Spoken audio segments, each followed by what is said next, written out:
In biology, a hybrid is the offspring resulting from combining the qualities of two organisms of different breeds, varieties, or species through sexual reproduction.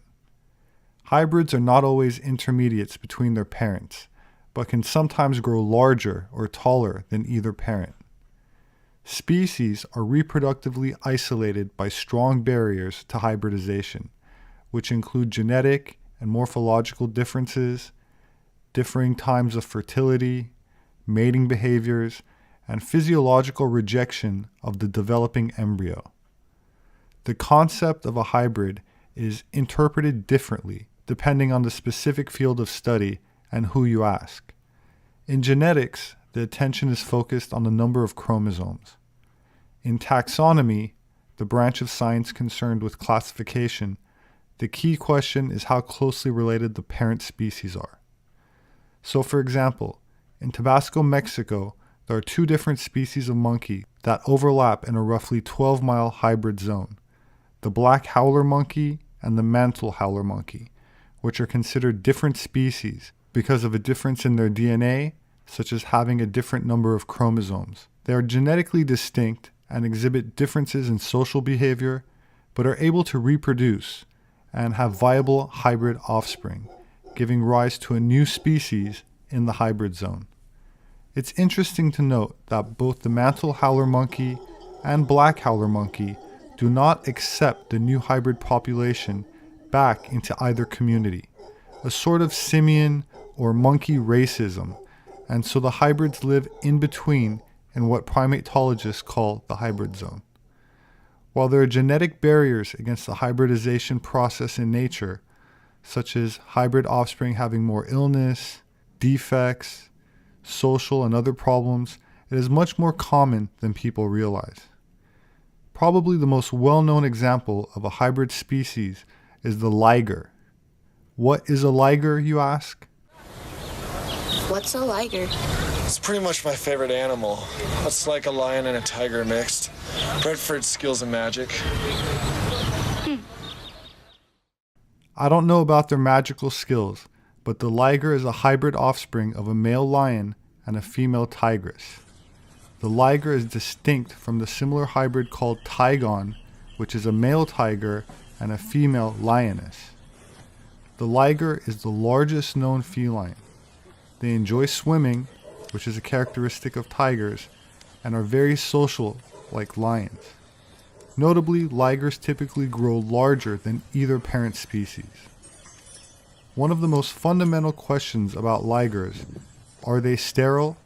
Can they reproduce? The answer is yes. One example was in the Munich Zoo, where a female liger gave birth to viable offspring, where the father was a lion and the mother was a liger. There have been numerous other cases of this, so despite what many people think, female ligers are not sterile, but rather they are highly fertile. A female liger can reproduce with both a lion and tigers. On May 16th, 3 female liger cubs were born at the Novosibirsk Zoo. Their parents are a young pair, Lion Sam or Samson, and liger Zita. This is the second time Zita has given birth. Last fall, the young ligress gave birth to a female cub named Kiara. That said, hybrid humans existed in prehistory. For example, Neanderthals and modern humans, or Cro-Magnon, interbred from 35,000 to about 28,000 years ago. Europeans have between 1 and 5% Neanderthal genetics, while the percentage is even greater in East Asians. Sub-Saharan Africans have a trace amount of Neanderthal DNA, even though no Neanderthal has ever been found in Sub-Saharan Africa. The reason is because after hybridization in Europe, about 30,000 years ago, hybridized Europeans entered into Africa and interbred with an archaic ghost species, which got its name because it's only been detected genetically in the DNA of people from Sub-Saharan Africa and has not yet been identified in the fossil record. So modern Africans are a hybrid race of the ghost species, which I suspect is Homo erectus or another very archaic hominin, and Europeans who already had interbred with Neanderthal.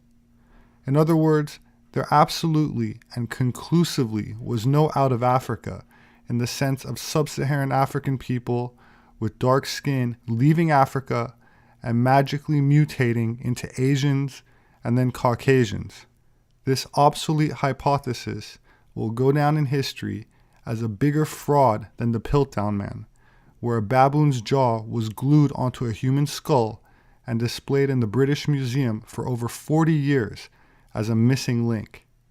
Instead, the first fully modern human, which is Cro-Magnon, which populated Western Europe and Northern Africa about 35,000 years ago, entered Sub-Saharan and Western Africa and interbred with an archaic hominin, and this gave rise to modern Sub-Saharan Africans that never left Africa, since these genetics cannot be found anywhere else in the world. Caucasians and East Asians, for example, do not have sickle cell anemia, a disease strictly attributed to Sub-Saharan Africans, thought to have been brought about as a survival mechanism against malaria, as malaria does not develop in people with mild cases of sickle cell. There are other human biological variations between races, from the different number of vertebrae between populations, some having an extra rib, and even differences in dentation, meaning teeth.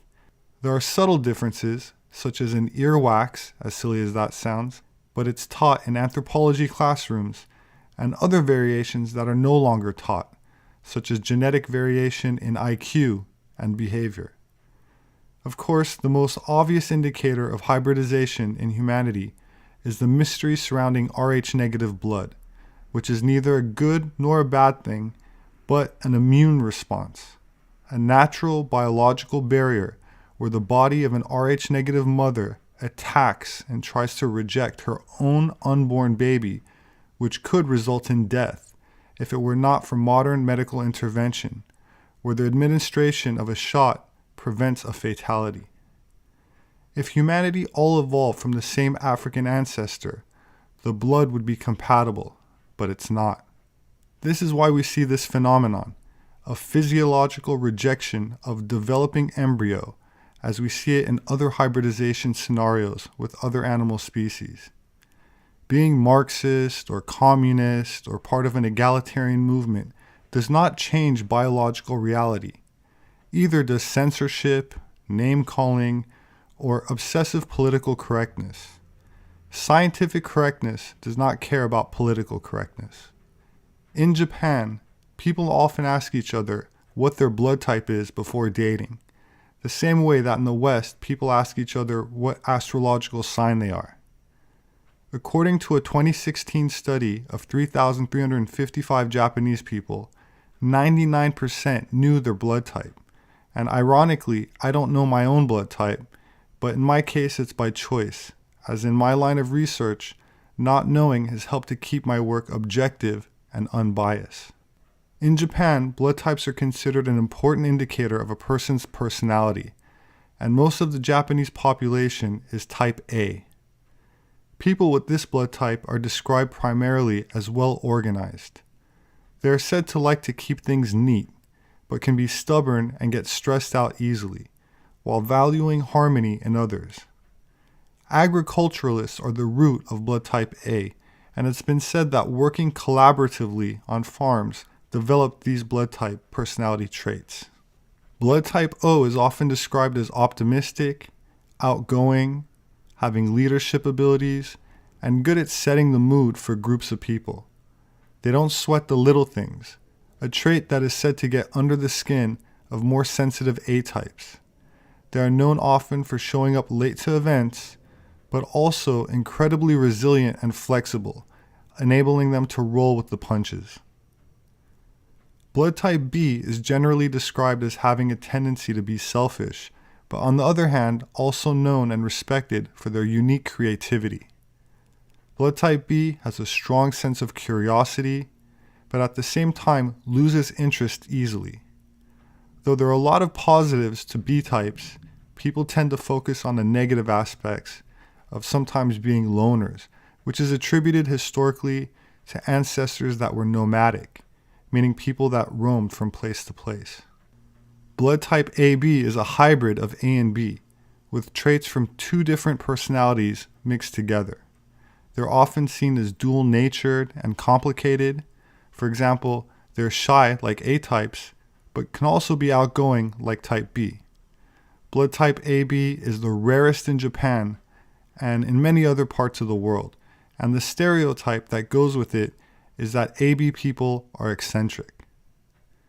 Japan, incidentally, has undergone a genetic and racial shift in its history, as prior to being populated by the current, mostly East Asian phenotype, it was primarily inhabited by the ancestors of the current minority Ainu population, who have many Caucasian features, such as facial hair.